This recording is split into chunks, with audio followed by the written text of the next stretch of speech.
Hello, CSWT students. Welcome back. Hopefully, you all are doing good. And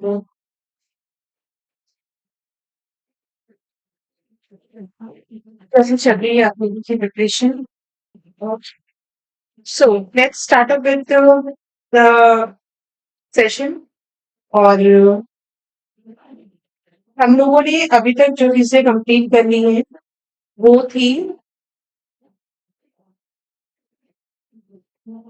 बस quick revision करते हैं जितना भी अभी तक हम लोगों ने पोर्शन कवर किया था उसका एक क्विक रिविजन करते हैं and then we will be moving ahead okay okay तो फर्स्ट थिंग जो हम लोगों ने यहाँ पे कवर अप किया था that was what is economics okay हम लोगों ने कवर अप किया था इकोनॉमिक्स क्या होता है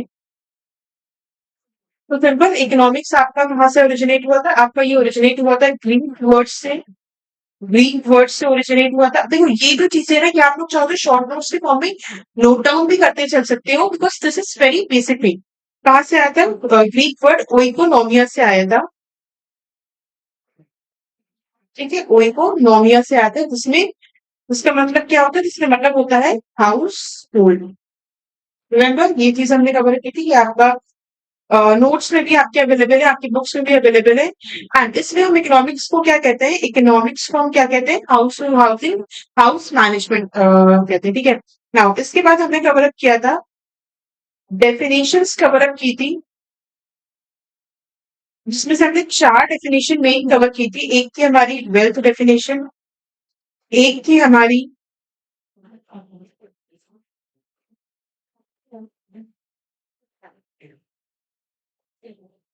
डेफिनेशंस वेल बीइंग को लेके सी ओवर हियर हमने चार डेफिनेशन कवर की थी वेलफेयर को लेके वेलबींग्स को लेके वेल्थ को लेके स्कैसिटी को लेके किसको लेके वेलबींग को लेके की थी स्कैसिटी को लेके हमने डेफिनेशन कवर की थी एंड ग्रोथ इन डेवलपमेंट को लेके हमने अपनी डेफिनेशन को कवर किया था वेल्थ की डेफिनेशन दी थी एडम स्मिथ ने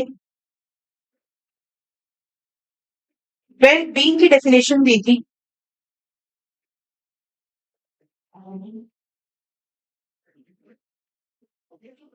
वेलफ्रेड मार्शल ने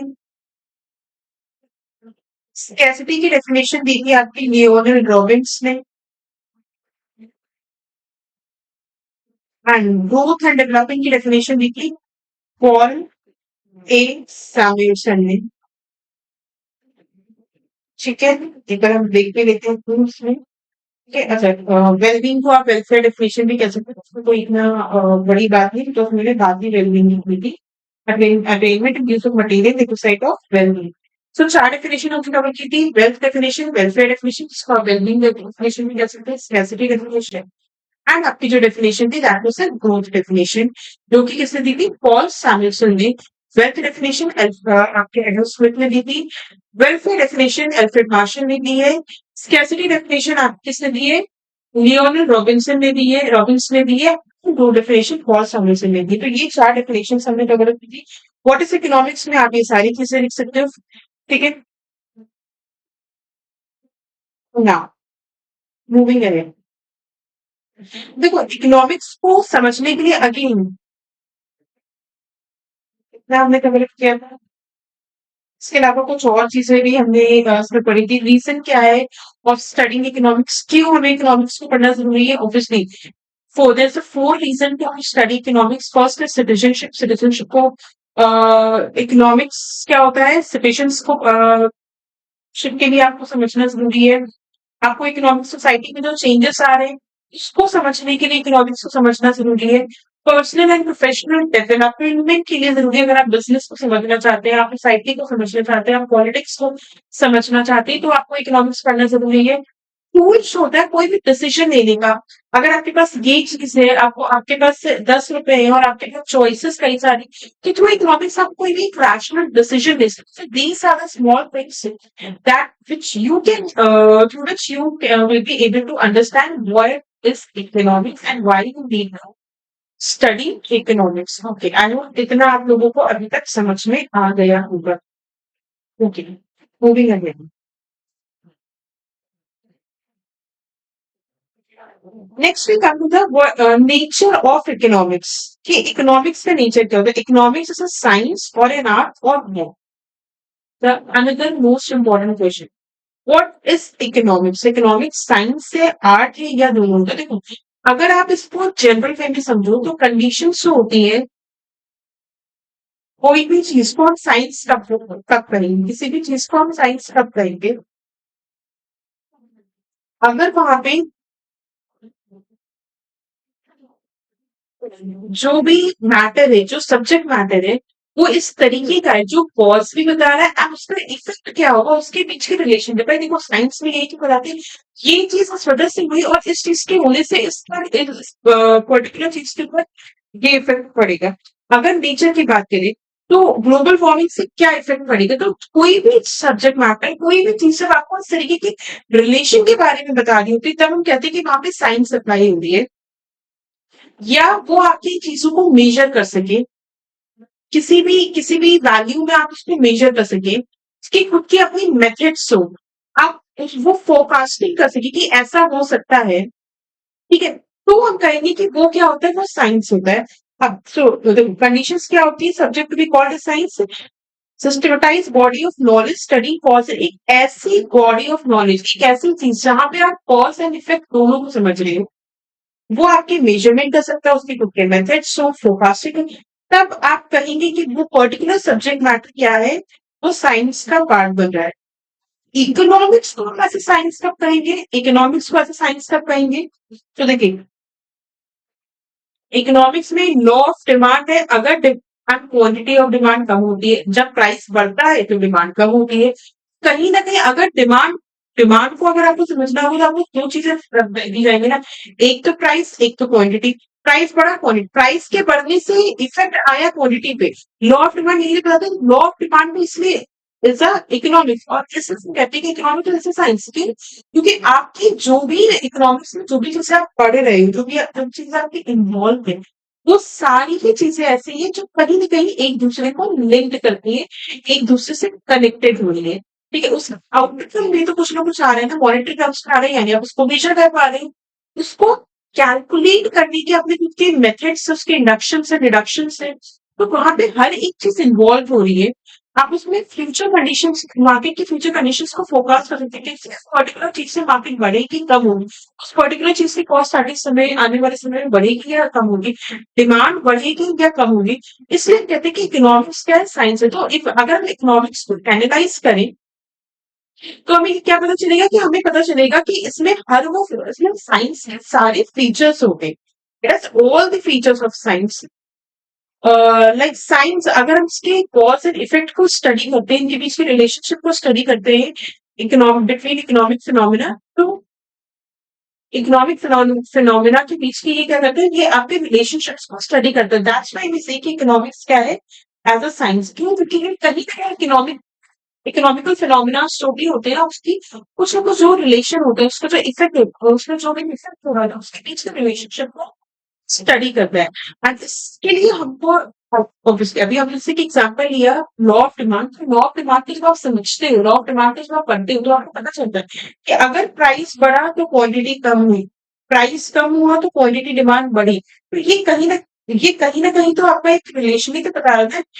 इस चीज की वजह से तो लॉ ऑफ डिमांड आपका क्या है, एक फिनोमिना है, इकोनॉमिकल फिनोमिना. इसलिए हम कहते हैं कि इकोनॉमिक्स क्या है, economics is a science.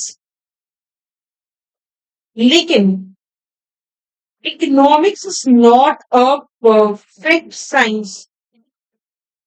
Economics science से भी अंडरस्टूड, क्यों? क्योंकि वो कुछ रिलेशनशिप को, किसी भी चीज के रिलेशन, उसका इफेक्ट क्या होगा उसके बारे में बताए. But saying that economics is not perfect science, no. Economics is not a perfect science like a physical science. वो आप perfect science नहीं है. Even fact ये कि आप क्या literacy के ऊपर भी नहीं रिलाई कर सकते हो इकोनॉमिकल लॉ की. हमने बोला लॉ ऑफ डिमांड कहता है, सेट कि लॉ ऑफ डिमांड सेज कि if the price increases, quantity demand will decrease. क्या आपको लगता है ये बिल्कुल बिल्कुल ट्रू स्टोरी है, या बिल्कुल ये फैक्चुअल चीज है?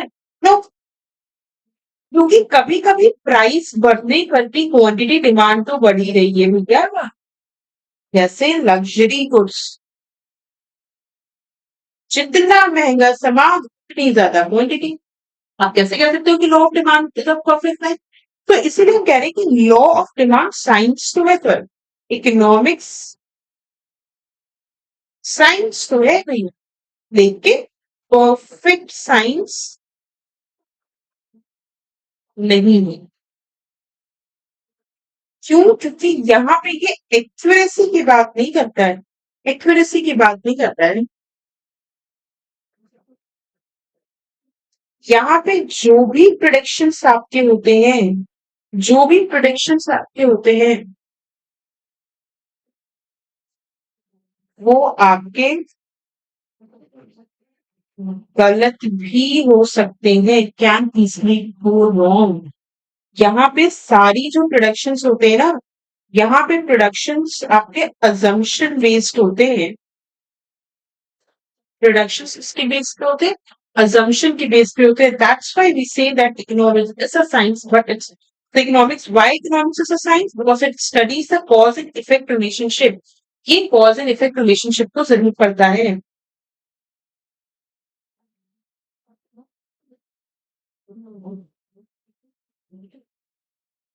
ठीक है, ये cause and effect relationship को जरूर पढ़ता है, but it's not a perfect science. Outcomes यहाँ पे मेजरेबल होते हैं मॉनेटरी टर्म्स में, खुद के इसके मेथड्स जरूर होते हैं। आप इसके फ्यूचर की मार्केट कंडीशंस को आप फोरकास्ट कर जरूर कर सकते हैं, वो तो स्टैटिस्टिकल देखोगे खुद ही। कहते हैं ना, कभी कभी डेफिनेशन से कभी कभी अगर आप रीड आउट करोगे चीजों को, तो ह्यूमन स्टैटिस्टिक्स का यूज करता है, ये असम्पशंस के बेस पे चलता है। नहीं कह रहा है कि स्टैटिस्टिकल टूल यूज करके मार्केट की कंडीशंस को फोरकास्ट कर सकते हैं। That means that is clearly saying कि ये एग्जैक्ट एक्यूरेसी की बात नहीं कर रहा है, ठीक है। And why economics is not a perfect science? Because economics do not have a uniform opinion on events. क्यों एक परफेक्ट साइंस नहीं है? क्योंकि यूनिफॉर्म ओपिनियन नहीं होते, एक जैसे ओपिनियन। अगर आप 10 इकोनॉमिक्स से पूछने जाओ ना, तो 10 इकोनॉमिक 10 बातें बोलेंगे, ठीक है। तो no uniform opinions,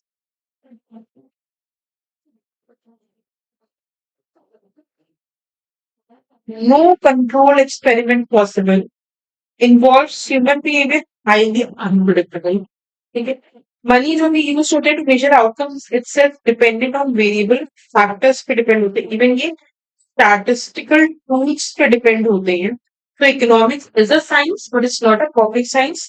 question can be asked why whether economics is a perfect science और नो, तो आपको बताना होगा उस केस में that economics is a science. उसके लिए पहले आप बताओगे व्हाट इज साइंस, फिर आप बताओगे economics this is science, and then you will tell that economics is not a perfect science. Next week आपको economics is an art, economics art है। देखो,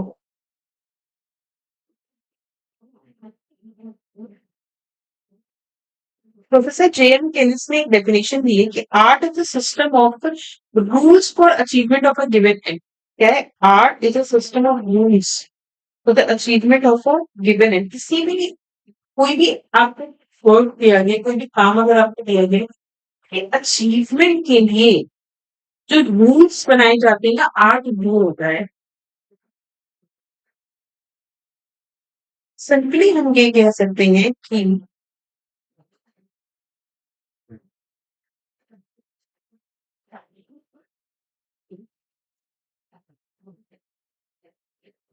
anything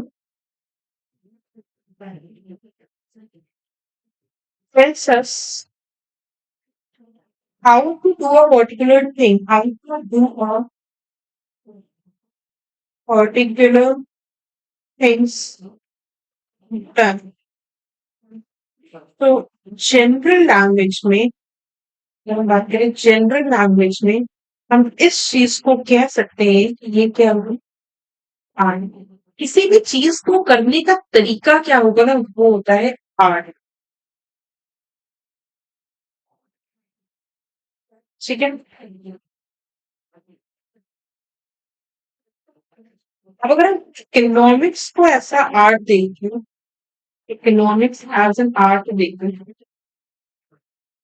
हम्म,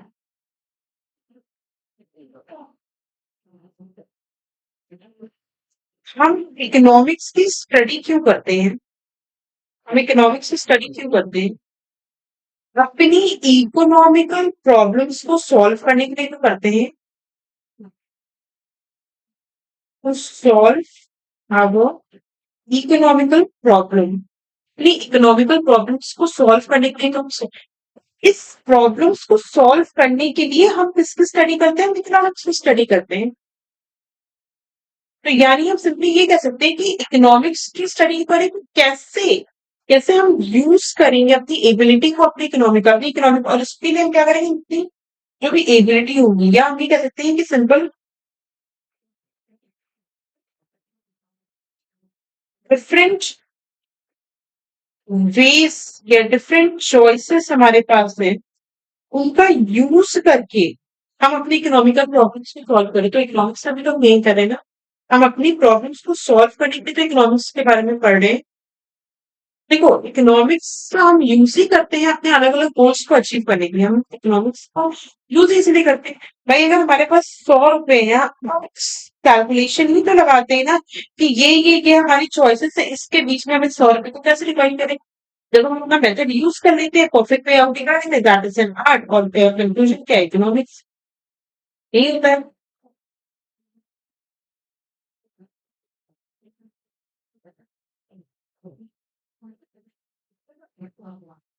सो हम सिंपली ये भी कह सकते हैं कि एवरी इकोनॉमिक यूनिट, चाहे वो कंज्यूमर हो, प्रोड्यूसर हो, इन्वेस्टर हो,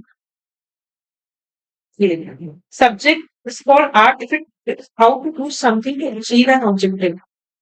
किसी भी ऑब्जेक्टिव को अचीव करने के लिए कोई भी चीज कैसे करनी है, वो ही आर्ट बताता है। एवरी इकोनॉमिक्स, जितनी भी आपकी इकोनॉमिक यूनिट होती है, उसका अपना एक गोल होता है, एंड वो डिसाइड करता है एक्शंस को अकॉर्डिंगली। आपका उसका अपना एक गोल होता है, तो आपके एक्शंस को उसी के अकॉर्डिंगली डिसाइड भी कर रहे होते हैं। गवर्नमेंट फॉर्मुलेट करती है हमें policies and plan, economics to achieve set goals. Government भी देखो पॉलिसीज वगैरह जो भी फ्रेम करेगी, तो वो करने के अपने गोल को अचीव करने के लिए कर रही होती है ना। साइंस हमें बताते हैं टू नो, एंड आर्ट हमें बताता है to do. So economic provide practical solutions to real life problems. देखो ये कंपैरेटिव टेबल है, ये सब इतना नहीं, बस आपको मैं देते इकोनॉमिक्स क्वेश्चन आ सकता है, economics as a science and as an arts. इस तरीके के क्वेश्चन आपके एग्जाम में पूछे जा सकते हैं। तो this is an important. Next, ठीक है, कंक्लूजन में आप ये लिख के आ सकते हैं। Next comes to positive economics and normative economics. क्या होता है? अगेन देखो, ये सब शॉर्ट क्वेश्चंस में आ सकते हैं। याद रखिएगा, ये सारी चीजें आपकी शॉर्ट क्वेश्चंस में आ सकती हैं। पॉजिटिव इकोनॉमिक क्या होता है? व्हाट इज, जो कि फैक्ट के बारे में बात करता है। नॉर्मेटिव इकोनॉमिक क्या होता है? क्या हो सकता है, value judgement, what ought to be. Positive economics बात करता है व्हाट इज, और नॉर्मेटिव इकोनॉमिक्स बात करता है what ought to be. Simple. Positive economics जो है वो आपकी स्टडी करता है causes effect without passing judgement. ये कोई जजमेंट नहीं पास करता है, ये सिर्फ कॉज इफेक्ट बताता है। जबकि normative economics moral, ethical, welfare judgement, वो हर एक चीजों को देख के बताता है। रॉबिन्स ने बोला है कि economics should be neutral between ends and suggest measure of socially desirable ends. And if you go for example, जो प्राइस राइज रिड्यूसेस डिमांड, ये फैक्ट होता है आपका। And government should raise minimum wage, तो ये अगर आपका प्राइस बढ़ेगा तो वो डिमांड, तो ये फैक्ट्स है। हमने बोला पॉजिटिव इकोनॉमिक्स फैक्ट्स के बारे में बात करता है, तो only talks about facts. Whereas normative economics, what ought to be, ये वैल्यू जजमेंट की बात करते हैं कि अगर ये फैक्ट है तो उस फैक्ट में क्या हो सकता है। ठीक है, हमने बोला कि अगर प्राइस बढ़ा तो डिमांड बढ़ेगी, तो उसके लिए ऑप्शंस क्या होंगे, उसके लिए मार्केट में क्या हमें ऐसा करना चाहिए। तो हमने बोला गवर्नमेंट को वेजेस, मिनिमम वेजेस को प्राइस करना चाहिए, because inflation is coming, and inflation is coming, automatically सारी चीजें बहुत महंगी ऑलरेडी हो चुकी है। इन्फ्लेशन आ रहा है, लोगों की जो है जो डिमांड कैपेसिटी, जो परचेसिंग कैपेसिटी है वो कम होगी, तो गवर्नमेंट को मिनिमम वेज का इंप्लीमेंट करना चाहिए मिनिमम एग्जाम्पल दिया है. If a person spends limited money on liquor instead of milk, that is his personal choice. Positively, economics does not judge it. But if a government decides resources should be used differently for social good, that involves value judgment. ये आपको क्या हो गया? Normative view.